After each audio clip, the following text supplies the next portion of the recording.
Heat में आज हम देखने वाले हैं स्पेसिफिक हीट कैपेसिटी और साथ में हीट एक्सचेंज क्या फिनोमिना है और स्पेसिफिक हीट जो है उसको किस तरह से मेजर किया जाएगा वो हम देखेंगे। ठीक है, तो सबसे पहले ही स्पेसिफिक हीट कैपेसिटी ये समझने के लिए हम छोटा सा एक्सपेरिमेंट किया करेंगे जो कि पेज नंबर 5.8 पे भी मतलब पेज नंबर 68 पे 5.8 डायग्राम के थ्रू दिया हुआ है। ओके, यहाँ क्या करना है, हमें 3 स्पीयर लेना है और वो तीनों जो स्पीयर है उनका इक्वल मास होना चाहिए। ओके, एक स्पीयर हम आयरन का लेंगे, एक कॉपर का लेंगे और तीसरा जो है वो लीड का लेंगे। ठीक है, अब ये जो तीनों जो स्पीयर है हम एक बीकर में डालेंगे और वो बीकर में पानी रहेगा और उस पानी को हम हीट करेंगे नियर बाय 100 डिग्री सेल्सियस तक की उसको हम हीट करेंगे। मतलब हम जानते हैं कि पानी का जो टेम्परेचर है वो 100 डिग्री सेल्सियस है, तो 100 डिग्री सेल्सियस को हम वो तीनों जो बॉल्स हैं जो कि आयरन, कॉपर और लीड के हैं उनको हम गर्म करेंगे, बॉईल करेंगे बोल सकते हैं, वो हीट करेंगे। ठीक है, अब एक हम कंटेनर लेंगे जिसके अंदर पूरी तरह से वैक्स है। वैक्स जानते हो आप, कैंडल के ऊपर कैंडल से जो वैक्स होता है, तो उसका हम एक बॉक्स लेंगे लिया जिसमें पूरी तरह से वैक्स भरा हो और उसमें फिर वो जो तीनों जो बॉल्स हैं जो कि 100 डिग्री सेल्सियस के टेम्परेचर के ऊपर बॉईल ये हुए हैं, हीट हुए हैं, तो ऐसे तीनों जो बॉल हैं वो आयरन, कॉपर और लीड के एक साथ छोड़ेंगे। तो वहाँ आपको क्या देखने को मिलेगा, वहाँ देखने को मिलेगा कि तीनों जो बॉल से एक ही साथ नीचे नहीं जाते हैं। ओके, आयरन का बॉल है वो काफ़ी अंदर तक के जाता है, डीपली जाता है, वेयरएज कॉपर का जो है थोड़ा मीडियम लेवल पे जाता है और लीड जो है वो थोड़ा सा ऊपर मतलब थोड़ा सा अंदर जाता है। तो इससे हम क्या सीख सकते हैं या फिर इससे हम क्या बोल सकते हैं कि जो आयरन का जो बॉल है वो वैक्स के अंदर डीपेस्ट पोजीशन पे गया, वेयरएज लीड का जो बॉक्स था वो थोड़ा कम गया और कॉपर का जो था वो इंटरमीडिएट डेप्थ पे गया। और इससे तीनों को तो हम लोगों ने टेम्परेचर सेम दिया था, that is 100 degree Celsius.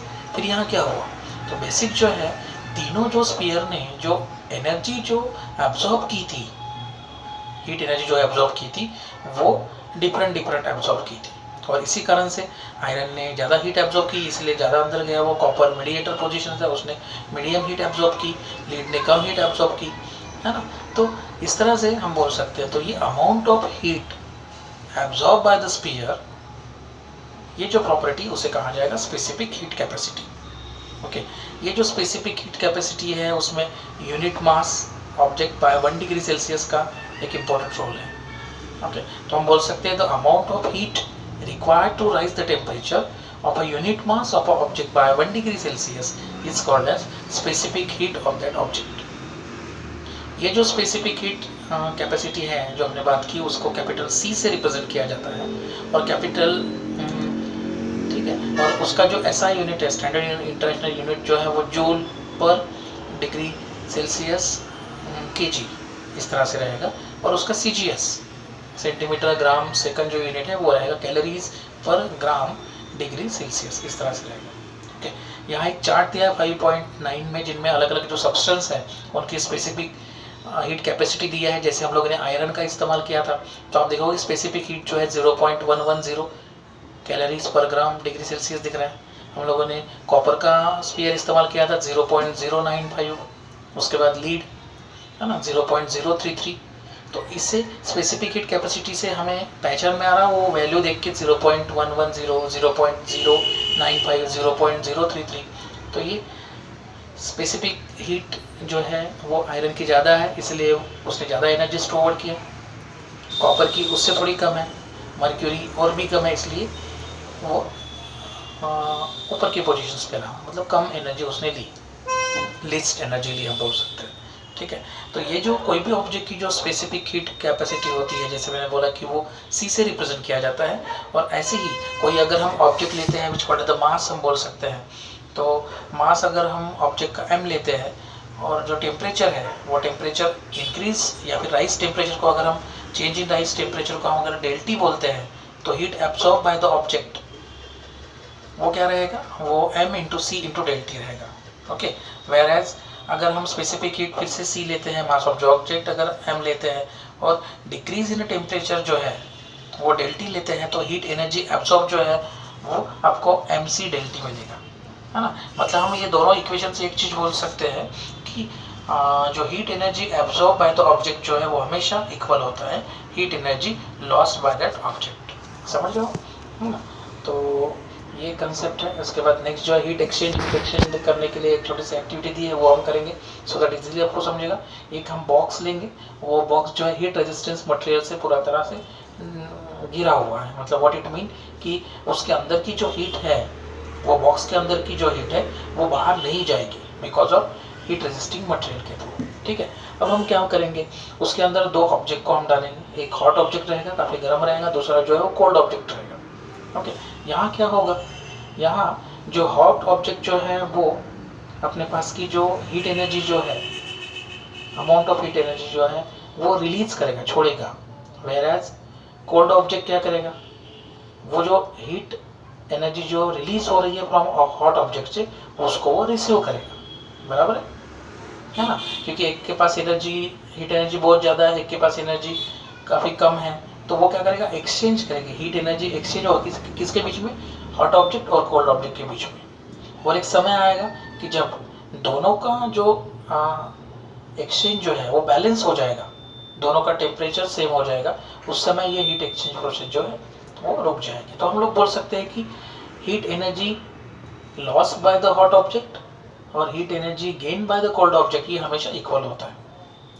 Okay, जितनी एनर्जी हॉट ऑब्जेक्ट छोड़ेगा उतनी एनर्जी कोल्ड ऑब्जेक्ट उसको रिसीव करेगा। तो ये जो लॉ है उसके प्रिंसिपल ऑफ हीट एक्सचेंज कहा जाता है स्टूडेंट्स, तो वो हमें पता होना चाहिए। ओके, उसके बाद लास्ट पोर्शन है मेजरमेंट ऑफ स्पेसिफिक हीट। ये measurement specific heat of the object को अगर हमें मेजर करना है तो उसके लिए मिक्सिंग मेथड का इस्तेमाल किया जाता है। वो मिक्सिंग मेथड में कैलोरीमीटर इंस्ट्रूमेंट का इस्तेमाल किया जाता है। कैलोरीमीटर के बारे में आप इसके प्रीवियस स्टैंडर्ड में सीख चुके होंगे, 9th में अगर आपको याद होगा, है ना। एक कंटेनर होता है जिसके ऊपर आउटर कवरिंग होती है, उसके अंदर एक इनर कवरिंग होती है, इनर कवरिंग के ऊपर कॉपर की प्लेट्स लगी होती है, याद है यार, है ना। और उसके ऊपर जो है हीट रेजिस्टिंग मटेरियल होता है जिसके थ्रू हीट बाहर ना जाए। तो इस तरह से उसका नॉर्मल अरेंजमेंट होता है। तो अगर हम उसके अंदर वाटर डालते हैं और वो वाटर को अगर वो कैलोरीमीटर में अगर हम वाटर डालते हैं तो और उसमें अगर हम हॉट सॉलिड ऑब्जेक्ट जो गर्म ऑब्जेक्ट जो है जिसका टेम्परेचर 100 डिग्री बोल सकते हैं हम लोग, है ना, हॉट सॉलिड ऑब्जेक्ट जो अगर हम वो डालेंगे तो क्या होगा, हीट एक्सचेंज होगा। हीट एक्सचेंज कौन करेगा, जैसे हम लोगों ने हीट एक्सचेंज का प्रिंसिपल देखा था, प्रिंसिपल ऑफ हीट एक्सचेंज, तो कैलोरीमीटर और उस ऑब्जेक्ट इन दोनों के बीच में हीट एक्सचेंज होगा।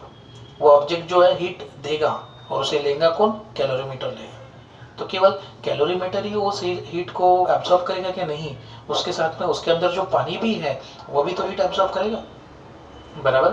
तो हीट हम लोग बोल सकते हैं कि heat loss by the object is equal to heat gain by the calorimeter plus heat gain by the water, है ना। वाटर ने भी वो हीट को लिया, कैलोरीमीटर ने भी वो हीट को लिया जो हीट सॉलिड ऑब्जेक्ट ने छोड़ी थी, है ना। और इसी तरह हम बोल सकते हैं कि heat loss by the solid object is equal to heat gain by the water in a calorimeter, heat gain by the calorimeter. ठीक है, अब heat loss by the solid object मतलब क्या होगा, जिसको हम क्यू से रिप्रेजेंट करेंगे। तो जैसे हम लोगों ने देखा था m into C into delta T जो फॉर्मूला, जिसमें मास ऑफ द सॉलिड ऑब्जेक्ट है, स्पेसिफिक हीट है और डिक्रीजिंग टेम्परेचर, क्योंकि वहाँ हीट जो है डिक्रीज हुई। Okay, heat gain by the water में मतलब Q1 उसे हम बोलेंगे, उसमें क्या हुआ, मास ऑफ वाटर है, उसके बाद स्पेसिफिक हीट है और टेम्परेचर क्या हुआ, बढ़ा हुआ था, इंक्रीजिंग टेम्परेचर हुआ। Q2 क्या है, heat gain by the calorimeter, calorimeter ने कितना हीट रिसीव किया, तो उसमें क्या आएगा, मास ऑफ द कैलोरीमीटर, उसके बाद स्पेसिफिक हीट और इंक्रीज इन टेम्परेचर, मतलब फिर से m into C into delta T रहेगा। ओके, तो सिंबॉलिकली अगर हम उसे लिखेंगे तो Q is equal to Q1 plus Q2 होगा।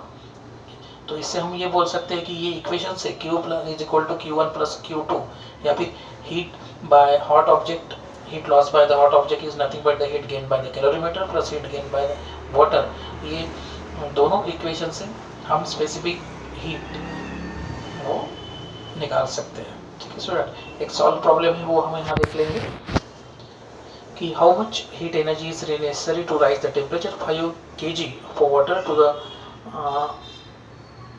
20 degree Celsius to 100 degree Celsius. एक टेम्परेचर है, जो टेम्परेचर वाटर, अगर वाटर है 5 kg दिया हुआ है। उसके बाद चेंज इन टेम्परेचर जो है वो 100 डिग्री 20 से लेकर 100 डिग्री है।